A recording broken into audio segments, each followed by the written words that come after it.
Okay. Hey everyone, Heather Ash here. Happy New Year's Eve to everyone. Broadcasting live on Facebook and YouTube and Instagram. Hi, Instagram. So I'm doing on my phone and doing on my computer. It's all working. I just got back from the land about half hour ago, and I was up there for 4 days, and so good to get some spaciousness and open to 2021, close 2020. So today we're going to be exploring how to mindfully close 2020 and open. Tomorrow we'll be exploring opening to 2021. And my dear friend Mary's going to be joining me at some point on StreamYard. Hey, John. We have not coordinated. Nothing's coordinated. It's just spontaneous today. So today and tomorrow. But here's some highlights of what's going to come up. Hey, Wendy. So tonight, hey, Barbara, tonight, Zoom dance party at some time. I'll set a time. But I realized we need a dance party for New Year's Eve. Hey, Afuk, welcome. Happy New Year. So we can't do a dance party on Facebook because I don't like the music, but we can do it on YouTube. So I'll share a link later. Again, we're not prepping really anything today. It's just spontaneous. And so tonight at some point, we'll have a dance party for whoever wants to play on Zoom, and I'll send you out the link. At some point, Mary's going to come. Hey, Denise. Hey, Caitlin. I know, Zoom dance party. Hey, Valerie. I'm excited. So I've already started gathering the song list. Oh, hey, Elia, welcome. Hey, Leia. So dance party at some point. I will be building an altar today for this evening, and we'll have the altar up all night. So we'll do a dreaming ceremony again. For those of you that were with, hey, Melissa, how long are you on for? All day, today and tomorrow. Well, most of the day. I'm not going to be here all day. Yeah, dance parties are great. Hey, Devon. Hey, Ginger. So, hey, Carrie. And at some point, I'll make a schedule and share the schedule as well. I am tuning in today from Las Vegas, New Mexico. This is the land of, used to be the land of the Jacarrillo Apache, and also the Kiowa would come through these lands, the Comanche and the Apache, Comanche, Kiowa, one more tribe. But this whole area used to be under the land of the Apache. So I'm about an hour outside of Santa Fe, New Mexico, and really happy to be with you. Ufuk, I hope you can too. It's going to be late for you because well, maybe not. So I don't know for those of you that are East Coast or other places, but we'll be doing, again, dance party at some point tonight. And after like 3 o'clock, so I'm going to hang out with you guys for about an hour now. And I have some fun things that we're going to do later on today. And I'll create a schedule for you. So I'll let you know when Mary and I will be back on. I have some videos to play for you. I made, for those of you that remember, were with us in March, Mary and I, March and April, were in San Antonio during the beginning of the pandemic. And she and I did a tremendous amount of broadcasting from there. And one of the things that also happened there was that we had kittens. So the cat that lived, Peter Parker Bell, in where we were staying, had kittens, and I brought 2 of them with me to New Mexico. So many people have been asking for, how are the kitties? What's going on with the kitties? I created a video. It's awesome. So we have a video of the cats. We also have a video of the land and all the building that's happened this year. Yeah, kitty cam. Hey, April.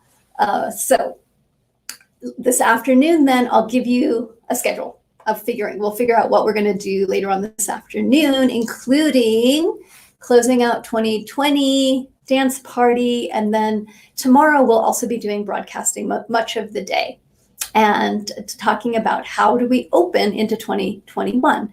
I'm also doing a giveaway. So January 1st through January 11th, there is a giveaway that's happening. Hey, Carrie. Hey, Elizabeth. And the giveaway, is this still broadcasting? 1 second. I'm assuming this is working. See? It's my Instagram broadcast in theory. Oh, poor connection.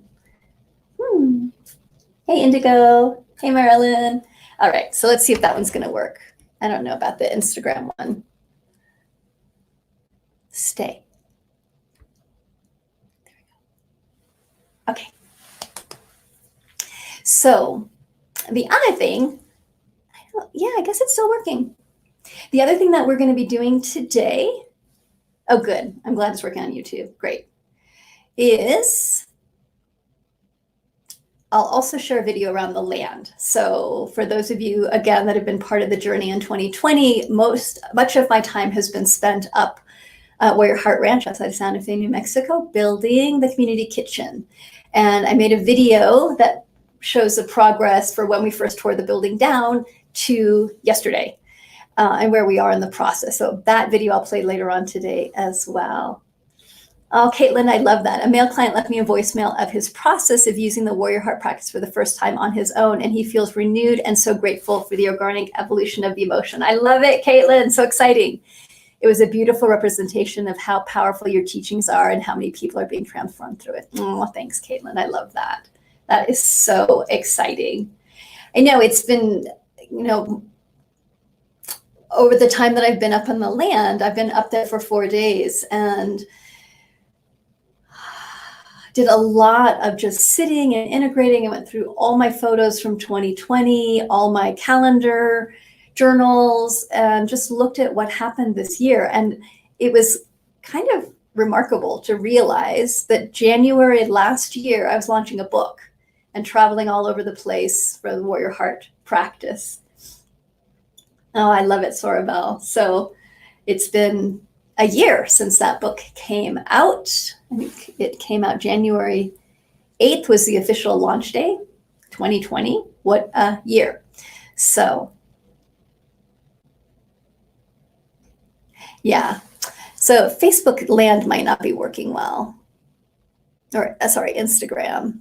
So I'm just going to go ahead and turn this off probably. Yeah, because it keeps turning off. So reconnecting. Those of you that are on Instagram, connection's not good, go to Facebook. I love you. Go to Facebook. I'll try doing a separate one later. Bye. Okay, turning that off. Yes, end. All right. All right, so we'll turn that one off. Yes, very happy that 20 is in our rearview mirror. Hilton, I love it. Leslie, hey, Leslie. Okay, thank you, Leslie. Wendy, hey, Wendy. Hey, Heather. All right. December 31st, 2020. How do we close up a year like 2020 in a good way? And how do we open to 2021 without expectations? So for the New Year giveaway, my focus for the next 11 days, January 1st through the 11th, is around this idea of what are expectations and what are assumptions and how to begin to shift so that we're not holding expectations. But the question that we're going to ponder is then what do we hold? If we're not holding expectations, what do we hold? And first, we want to clear 2020. And for me, clearing is about integrating.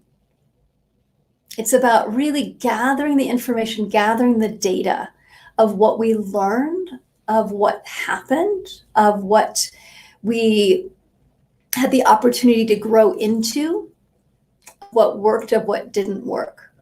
And to then, once we've pulled the information, to then begin to look at, okay, where do we want to go next? What's the next step? But it's really important for us to gather the data of what we learned in 2020. So here's some of the things that I encourage you to do today. And I'll repeat these again before I take a break, and then we'll come back and we'll do some of these things together. Hey, Janine. Hey, Glazma. Barrett. Hey, Deirdre. Deidre. Yay.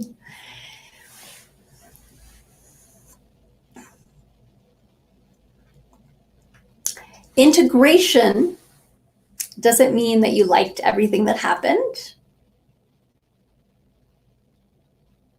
or that it went how you thought it was going to. Because I don't think for any of us, 2020 went the way that was expected. We had a year that was not only really changed by the pandemic, but we also had a year that was really intensely marked by politics, especially in the United States, but I'm sure everybody was part of that. Hey, Bob.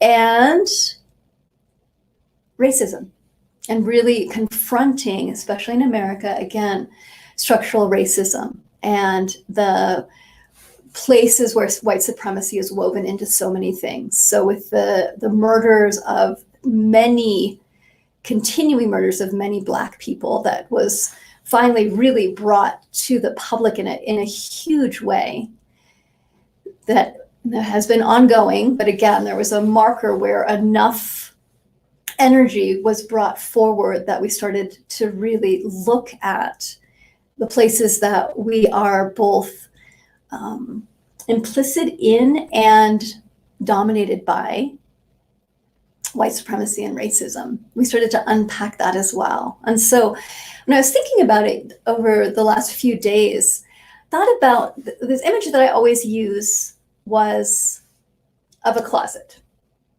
And that in the closet is everything that you haven't known what to process, or that we as a culture haven't known what to process. And, you know, there was a lot of stuff in the closet this year that got opened up and rearranged. And, you know, with the pandemic, one of the things that we're learning about the pandemic is that several things, and I'd love to hear your guys' experience as well, your people's experience as well. One of which is that overcrowding, climate change, pushing into nature, all of these things contributed to the pandemic. And also looking at how we each handled it individually, and also how we handled it as different countries.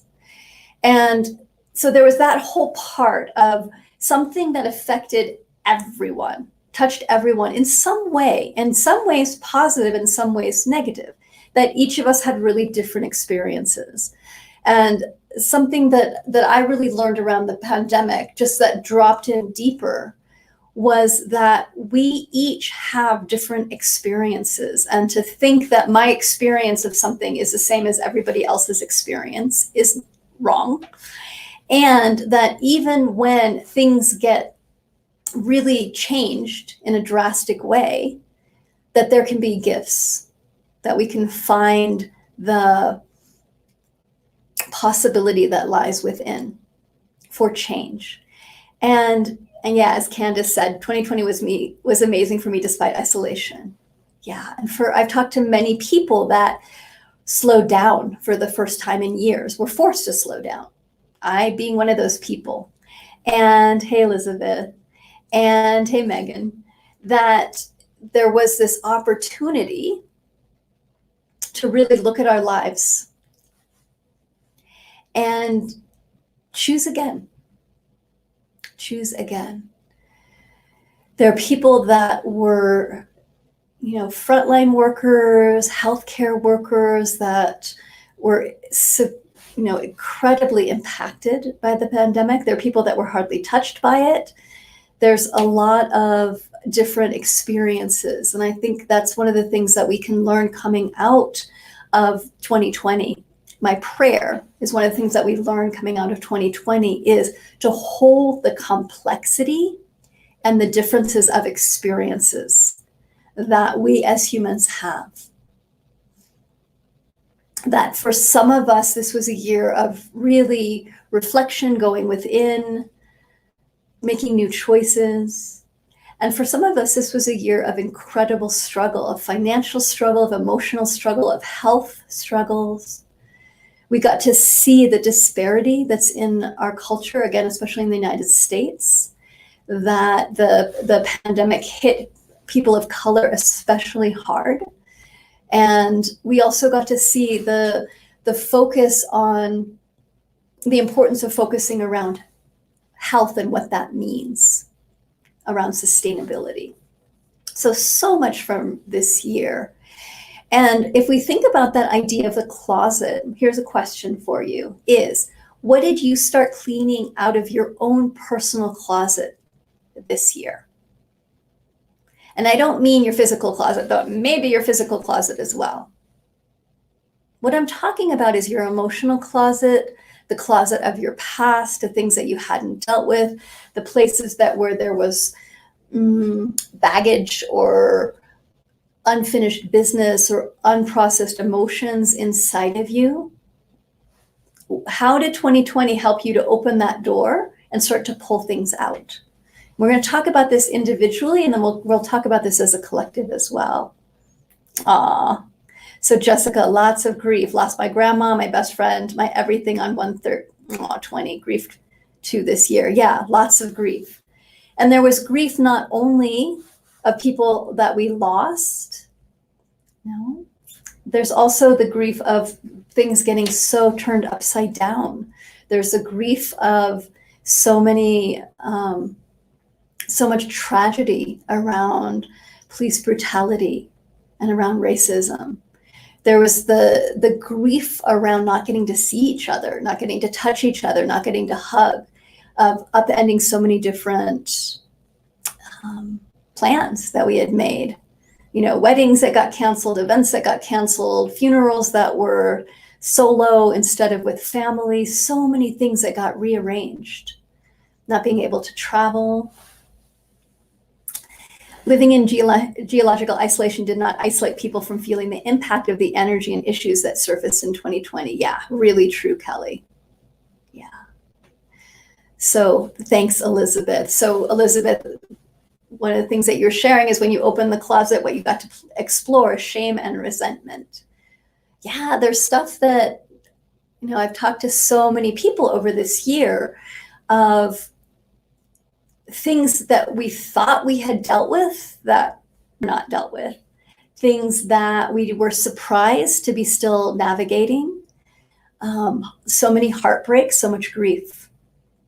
Oh, honey, Brenda, lost my father in September due to COVID, and the grieving has been very hard for me. Yeah, it's really recent.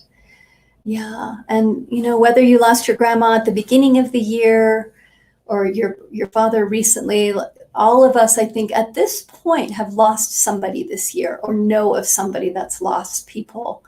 Some of us have lost a lot of people this year. There's deaths from COVID, from other health issues, cancer, you know, you name it, suicide. So there's a lot to grieve. And you know, one of the things that I wanted, this is part of why I wanted to do lives. Saint.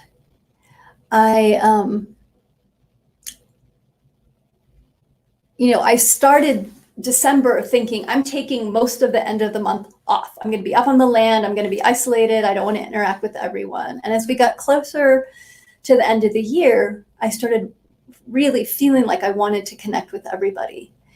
And I had 4 days up on the land by myself, and that was really good. I needed it. And I felt really called to come be in community with all of you, and for us together hold hands as we step out of 2020 and into 2021, and to really talk about what happened, how do we integrate, and how do we move into 2021 with not an expectation of now it's a new year, everything's going to be different, because it's not, sweethearts. We've got a long way to go.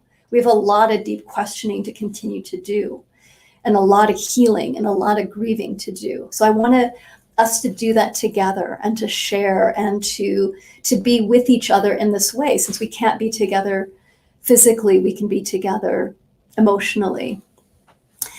Saint, I'm so glad you're here, sweetheart. I'm being treated for COVID at UK hospital for second night on oxygen, many other treatments. No visitors allowed. Watching Death to 2020 on Netflix on my phone. Yeah. Oh, hi, sweetheart. That's so.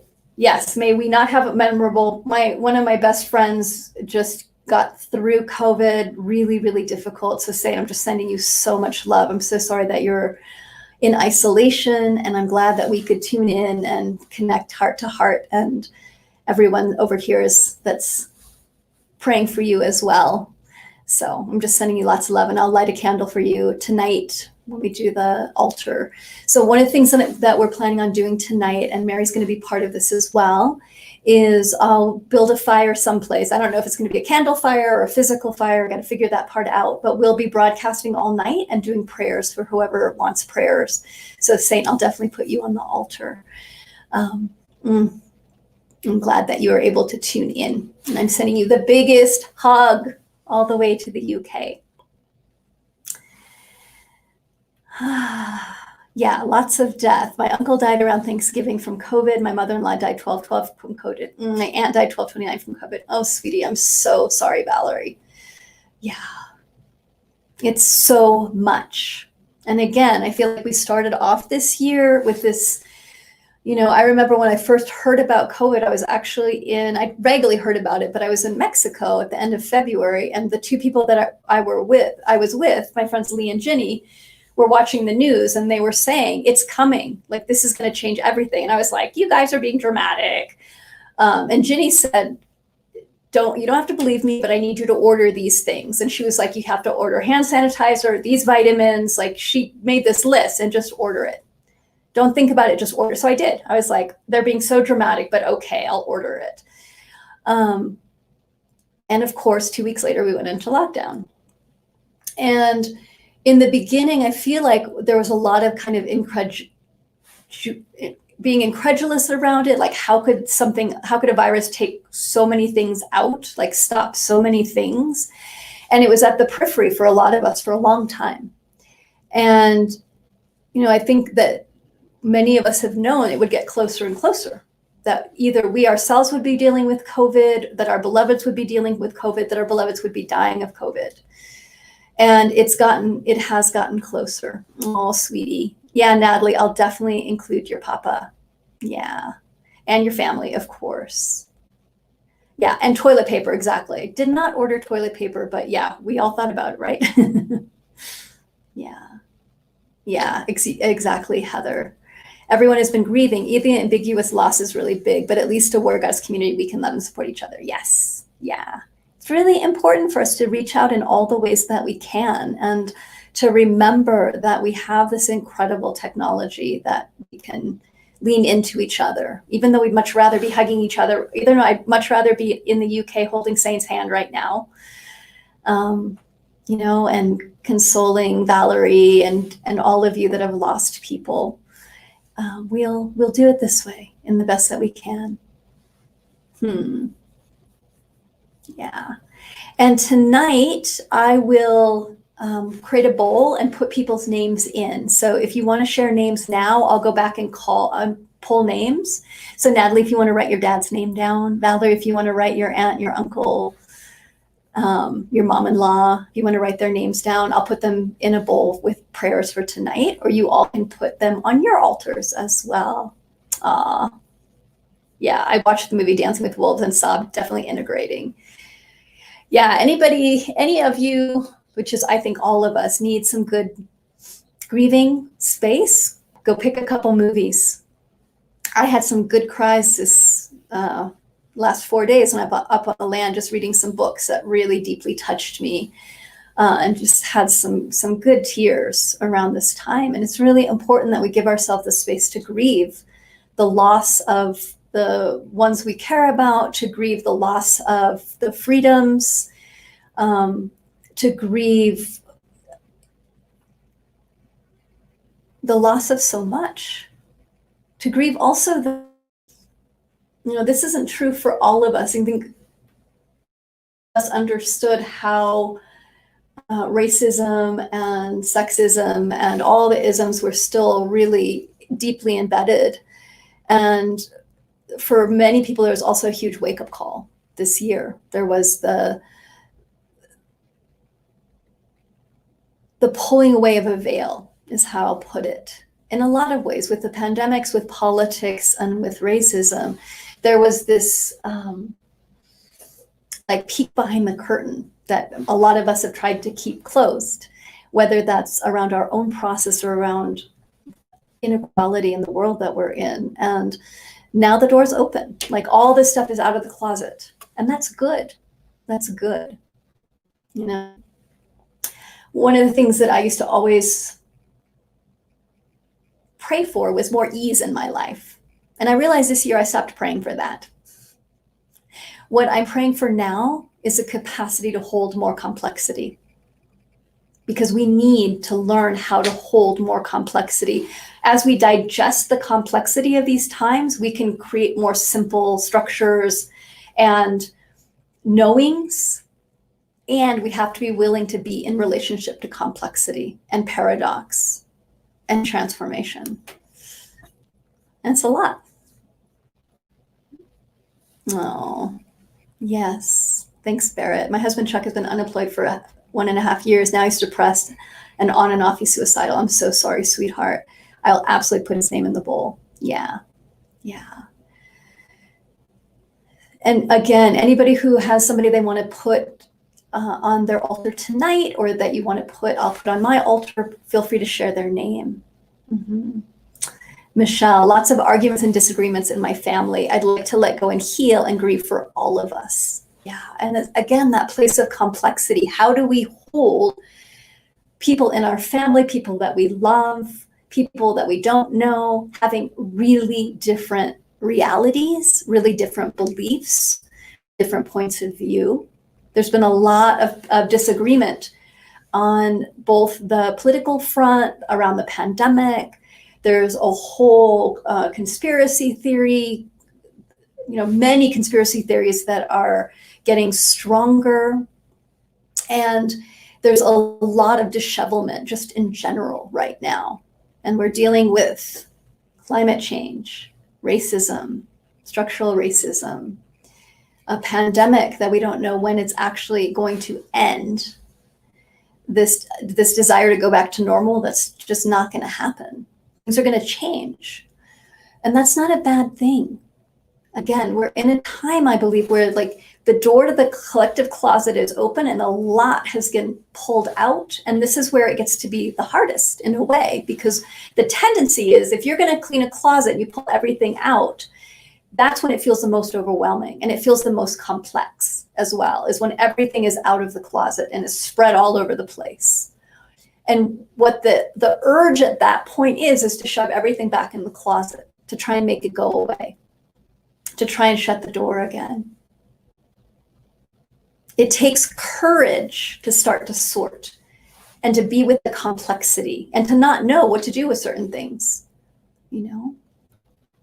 And that it's what we're learning is, again, being with complexity, learning to digest and sort complexity and be with the discomfort of complex situations, and to understand that we're going for sustainability over time. None of the things that we're dealing with right now, there's going to be quick fixes. And I think we've really gotten to learn that with the pandemic. There was this hope of like, we'll get a vaccine and then it'll be over. It's not going to be over, sweethearts. Even now that there is a vaccine, it's a long process. And hopefully it will teach all of us to be more mindful around how connected we are, of how vulnerable we all are, how much we need each other, and how much we get to work together to create more sustainable health for everyone, more sustainable communication,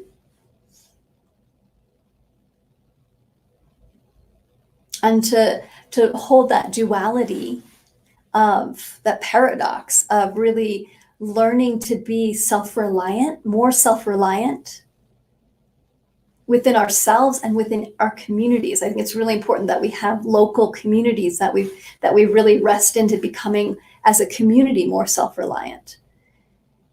And also realizing how interdependent and interconnected we are, that we're never going to be completely isolated, and that we don't want to be. We can't be completely independent. We don't want to be, that our lives are tied together. It's really, really important for us to write. Yeah. Yeah, exactly. Joha, it's overwhelming. It is. It can be really overwhelming. And that place of learning how to settle yourself and get steady through the overwhelm. And to look at the energetic is what I always step back, to not take it as personally. So to settle into, why is there overwhelm right now? Okay, again, the image, you pull everything out of the closet.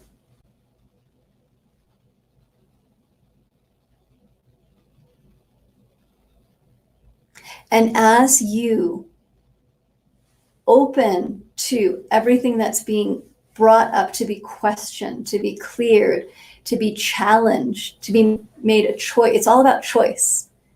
We're at this incredible choice point, and it's not like there's one choice point and then it's over. Every moment is a choice point. And that as we've pulled everything out, instead of taking it really personally, I'm doing it wrong, why can't I fix this? To be able, again, to hold with the complexity, to get really still, and to witness what is the energetic that's happening. When we step out of making it personal, and that I have to figure it out, and open to, we are at a point of huge transformation on many levels. And there's our own personal cleaning to do to create space. And I always say the cleaning is creating space inside of yourself for more creativity, for more intuition, for more insight, to tap into silent knowledge, to tap into wisdom, and to also tap into the unknown and the unknowable.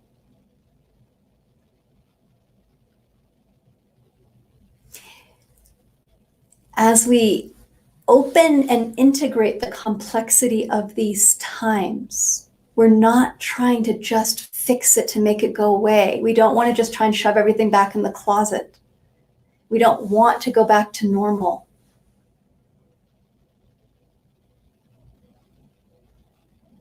What we want is to get more grounded and more present and more resilient and more still and more open, so that we can listen deeply for what the next steps are.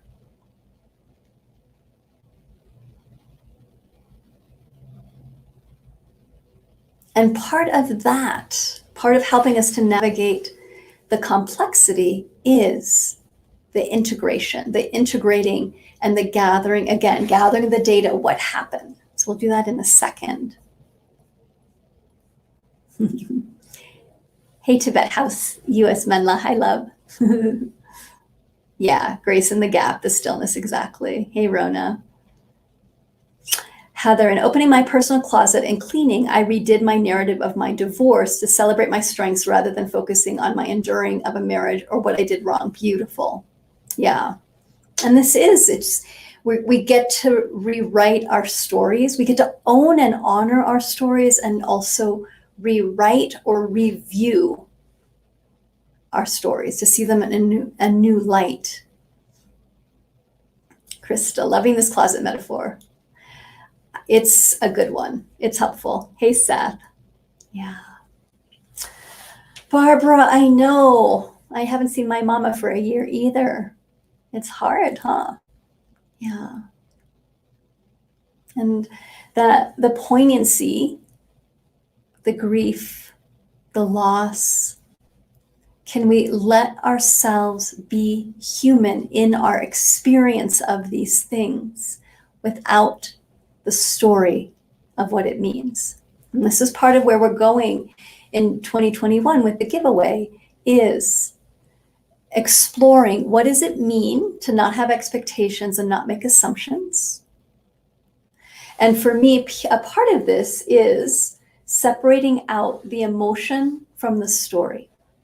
Okay. So those of you that have worked with me before, you know this is a big part of the work that I share, is around this idea that we all have stories, we all have history, we all have experiences. And we make up a lot of stories about what these experiences mean, or whose fault those experiences are, or what we need to do to fix. Like, there's all sorts of stories that we make up around many things that happen in our lives. And there's not only our own stories and our interpretation of those stories, there's also our ancestor stories. There's the stories of the culture that we're in, or what we call the dream of the planet. There's a lot of explanations that we have about why things are the way they are, why they are not the way they are, why they should be the way they should be. And the stories sometimes can keep us from healing, because they keep us stuck in a thought loop rather than clearing out the emotion or the trauma.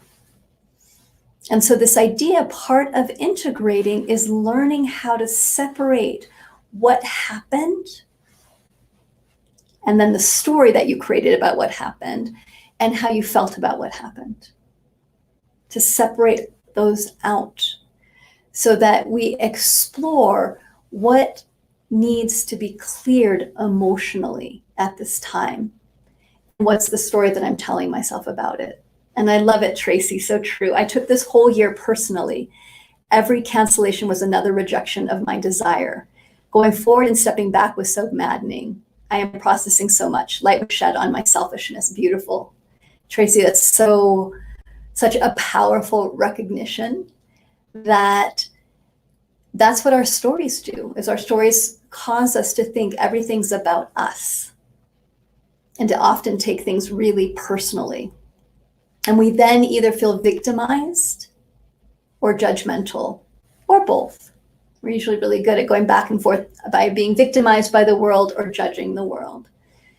And learning how to witness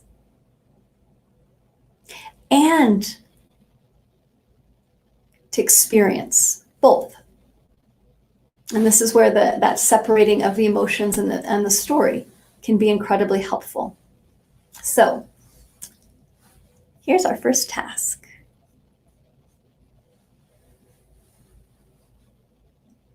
Here's what I want to invite you to play with. And we'll be doing different explorations throughout today of ways to integrate 2020. So here's one exploration for you. Is question.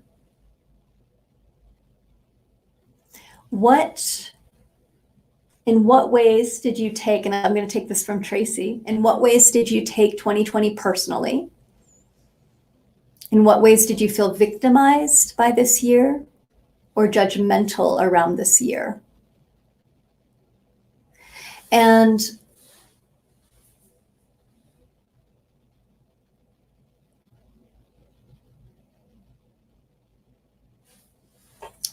give me a second, let me find the right words or the right metaphor.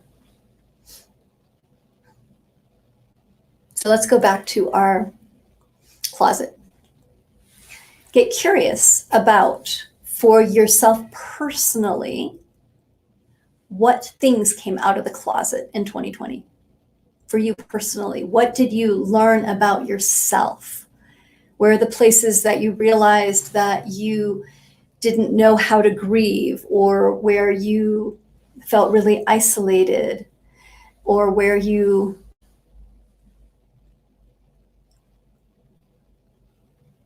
didn't know how to take action, started questioning yourself? Okay. So, and where are the places too that whatever came up for you, where are the places that you went towards it, and where are the places that you went away from it? Where are the places that you said, yes, I'm willing to clear and clean? And where are the places that you said, I just want this to go back into the closet? And just to be honest about that. Just to be honest, without judgment, just to be curious.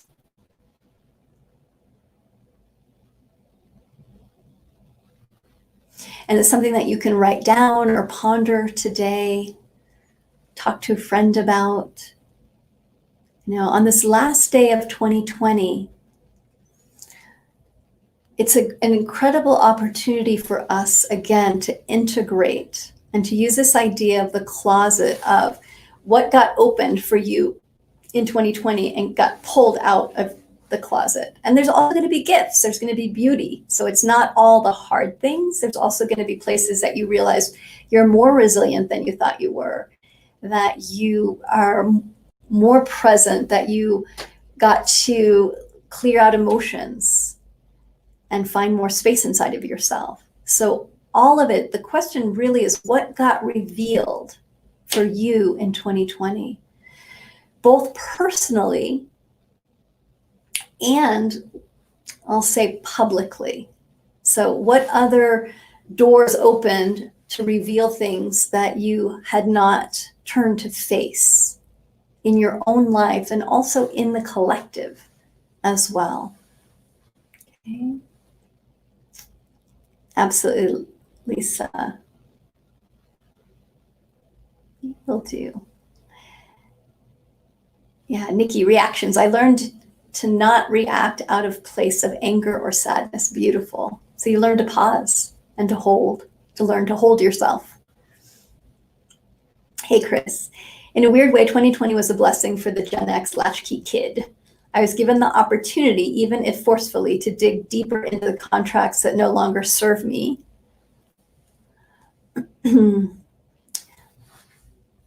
Or that I wasn't given the choice to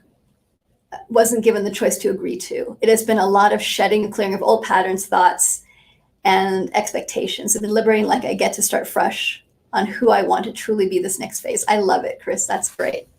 Just realized that my microphone is.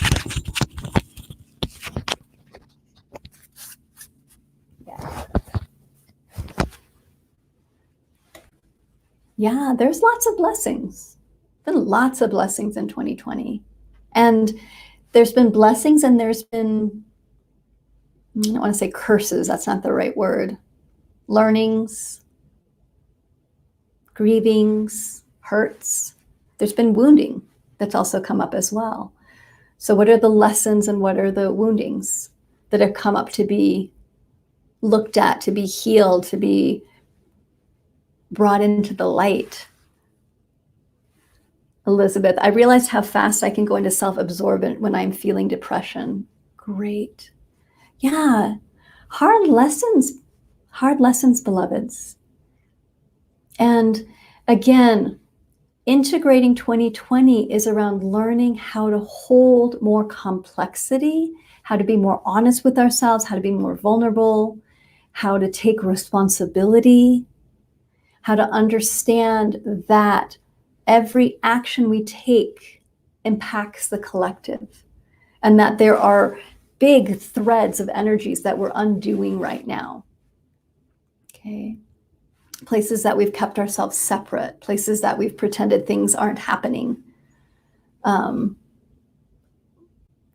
places that we've blamed others or blamed ourselves, places where we felt victimized, places that we felt judgmental, places where we've ignored things that haven't served us or served anyone. Okay? Learning how to face. Hey, Starling. I know you got grounded too. I'm appreciating learning about my immediate surroundings versus traveling a lot. Yeah, same here. Yeah, it's interesting to become intimate with one's place, wherever we are, to become more intimate. That's something that's been amazing for me as well. Elizabeth, I learned to stay in my own lane. Yay, that's huge. That's huge. Crystal, realizing how out of balance my divine masculine, divine feminine aspects have been, yeah, beautiful. Hey, Christar. This year taught us what was really important. Friends and family, sharing deep gratitude, love, not just being on the surface. Yeah. And hopefully all of us have gotten the opportunity to go deeper inside of ourselves, to go deeper in our communities, and to start or continue to build sustainable relationships, long-term relationships, not quick fixes, you know? Do good. I've learned to practice love everyone in their differences and different journeys. That is so liberating, and a space of endless love, feeling free and sovereign gratitude. I love it. Beautiful. That's great. Aaliyah, I took personally all the negative reaction people had about teachers. I connected with my teaching community. I realized that I can't keep everyone happy and that I need to be central and at peace with what I am able to do and who I am. Yes. Not taking it personally, so huge, right? Joha, I learned to be vulnerable and raw and to have self-compassion even when being judged, rejected. Beautiful. Yeah. Natasha, loving myself and my feminine side for the first time in my 45 years. Yay! Hey, Marilyn, 2020 convinced me that I can receive love. That's huge. Yeah. Yeah. No, and as I said earlier, one of the biggest things that I'm integrating for this year is the shift away from creating ease to digesting complexity, being in relationship with complexity and conflict. And I was being coached earlier this year, and I felt proud of myself because of the journey I've been on in relationship to conflict and complexity, because I used to be so conflict averse. Like, I didn't want anything to do with conflict. If there was conflict anywhere in my world, I was running away from it. I was trying to fix it. I was trying to please others. I was really conflict averse. And over the years, I've taught myself to be in relationship with conflict and to see conflict as something that happens and that can be resolved. But what I got busted on this year, which was breathtaking, was in this coaching session, Kimberly, who's coaching me, she said, well, what would it take for you to see conflict as completely normal? And I realized in that moment, as I sat with it, because at first I was defending myself of like, I'm so good with conflict. And I was like, wait, hold, take a breath. What's the actual deep question here? And this is something that I hope all of us continue to learn how to do, is that when we're confronted with something, that instead of immediately defending, reacting, justifying, that we stop and that we drop in deeper to ourselves and that we listen. And in that moment of opening and listening, what I realized is that I had gotten partway in my journey with conflict. I had gotten to a place where I didn't avoid conflict and that I was willing to resolve conflict. But what I was doing is going, okay, my job is to resolve conflict and to make it go away, because then things are right. And when Kimberly said to me, can you realize conflict is normal? It's part of life. Something just relaxed inside of me. because I realized I didn't have to strive to end conflict. It was part of life. And in fact, and I really know this, I believe this to be true with every bone in my body, conflict brings intimacy. Conflict creates more intimacy when you go through the conflict. And this again is connected to this idea of complexity, that we can be in the tension of complex situations. And if we can stay steady and listen, we'll be able to sort the complexity, to come up with solutions, to come up with next actions. But it's going to take time. That we're learning how to be more sustainable as we move away from either I have to fix the conflict now, or I have to fix this problem now, to how do I be in relationship over time with complex issues and digest them, not to make them go away, but to be able to be clear and present without expectation of it's going to go this way or this way, and stay open. Hey, Shakti. Shakti says, part of my grief has been around people's judgment of those who choose to have different beliefs concerning this pandemic. Using the term conspiracy theory is a judgment, as no one knows the truth about the situation. Time will tell whether they are conspiracy theories or conspiracy fact. True. That is true. And, you know, we live in a really incredibly interesting time. And there's a Chinese curse. And the Chinese curse is, may you live in interesting times. And here we are.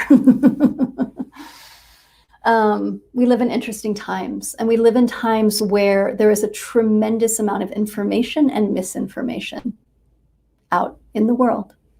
There's truth and there's lies. And there's nothing new about that. In relation to humans, there's always truth and there's always lies. There's ways that we lie to ourselves. There's ways that we lie to other people. There's ways that we tell ourselves the truth. There's ways that we're truthful with other people. What's different is that the amount of information that is flying around to be processed, to be sorted, is so extreme at this time. And the amount of information and misinformation is extreme. And sorting what's true and what's not true, you're right, there's things we're not going to know if it's true, if things are true or not. And what I hold to is coming back to love and letting go of this is absolutely true. Letting go of the dogma, because I've seen people on both sides say this is absolute truth and then get offended when everybody doesn't believe their truth. And I feel like that's where the danger is. We all get to be open and listen and learn and stay centered over time. Keep coming back to love. And we're gonna have really different points of view as well. Whether it's political, whether it's around vaccines, whether it's around so many things, climate.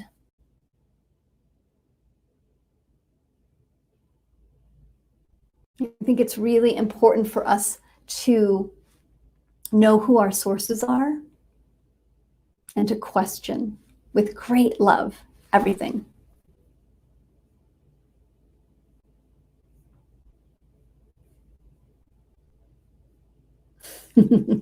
Crystal, that is so true. The idea of the closet that we've been playing with gives new meaning to Pandora's box. Because yeah, we've definitely opened Pandora's box in a lot of ways. Hey, Suzanne. Lots of surrender this year, allowing myself to really feel, remembering myself and feeling so deeply connected to Mother Earth and the divine in myself and everything. Love it. Beautiful. Gretchen, I learned how important it is to be lovely, present, and listen to the children's concerns in my family more deeply. Lovingly present, beautiful. Yeah. So sometimes it's the most simple things, right? Of learning how to show up fully instead of being distracted, instead of being worried, instead of being anxious, instead of creating more and more stories. How do we create less stories and just show up with each other?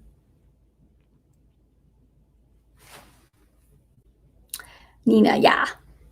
Conflict opens opportunity for dialogue. True. It absolutely does. Hey, Burton. Hard to pick one. Nurturing peace by letting go and accepting, examining beliefs, embracing responsibility, more witness, more source, deepening self-care, self-dialogue, less ego-driven action. Beautiful. Yeah, so many gifts. I think for me, definitely slowing down just in my life, learning how to be in relationship to complexity, loving more, being more in stillness, connected to the land, really challenging myself around racism, around history, really doing an incredible amount of learning, facing places in myself that I had avoided, learning how to be an advocate, and also really settling in for the long haul. Like, I think one of the things this year gave me was an even deeper appreciation of the idea of sustainability and creating allies and being an ally for the long term and what that means.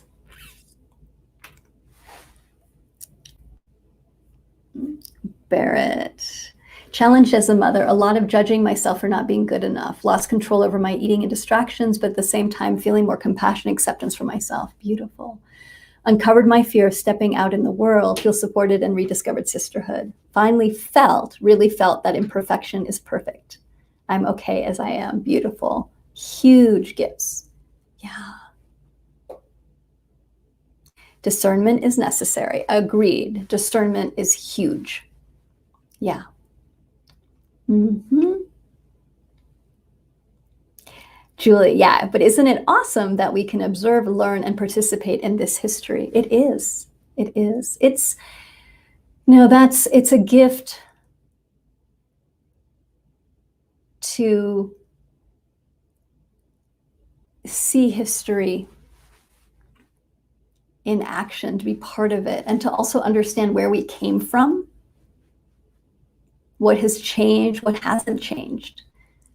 I think that's another really huge gift of this year is the seeing what's transformed, the seeing what hasn't transformed. Aaliyah, thank you. Your amazing community, teaching, and circles have been so transformative. I've been reading my journals and seeing all my reflections, the patterns, ceremonies, rituals I committed to, areas of growth, and I cried a lot.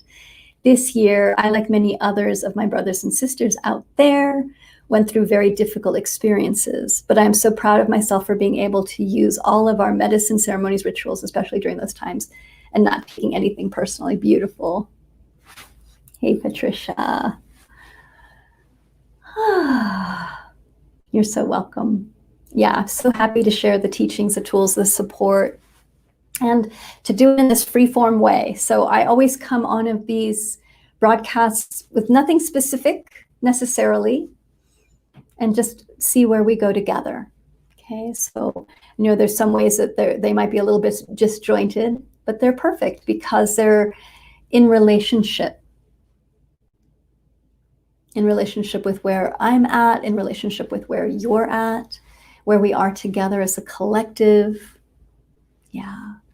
Rhonda writes, acknowledging my illusions about some relationships and their meaningfulness to others and myself, letting that be. Yeah. You're welcome, Leslie. All right, loves. So later today, I will I will post, that's what I'll do. I'll post a schedule of what's going to happen for the rest of the day and tomorrow, and we'll do our best to stick to it. But one of the things that we'll be doing is a dance party tonight at some point on Zoom, because then we can have music. Hey, Chris, Debbie. We will have all-night dreaming ceremony with an altar. I'll be putting people's names on the altar and doing prayers, and you can tap in anytime. We'll be broadcasting live all night. And we'll be sitting together. We'll be exploring how to close 2020. We'll be talking about complexity. We'll be talking about what we learned. And beautiful. Lisa, I chose to attend the Floyd family public memorial viewing as I lived in the Houston area, transformed my compassion to a whole new level of rights advocacy. Yeah. Beautiful. Rihanna, the more complexities present have moved me into being in quietude, stillness, and feel sustainable. Beautiful. Yeah, it's that balance.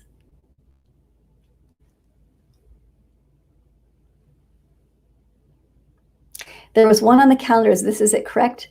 Hey, Wendy. No, there's another one coming. I think it's at 2. Let me go check. There is a circle. So for those of you that are in the Warrior Goddess Training Circle, where is my cursor? It has disappeared. There it is. Okay, give me 1 second. I think I have the wrong calendar up.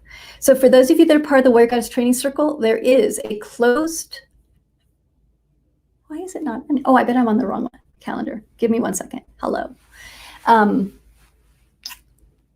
p.m. Central. Right now, shoosh. Okay, so yes, I'm broadcasting now. I thought it was at 2 my time. It's 2 Central. I will see you over there on the Zoom. So for those of you that are part of the Warrior Goddess Training Circle, here we go. And in this broadcast, yeah. The Zoom link, Leslie, is in the membership site. I can't post it because it's not public. So go to the membership site. So for those of you that are part of the Warrior Goddess Training Circle, that are part of the membership circle, you can go grab the Zoom link in your email or in the calendar in the membership site. And for everybody else, I'll be back in about probably an hour and a half, 2 hours, and I'll post the schedule for the rest of the day. Okay, loves. Bye.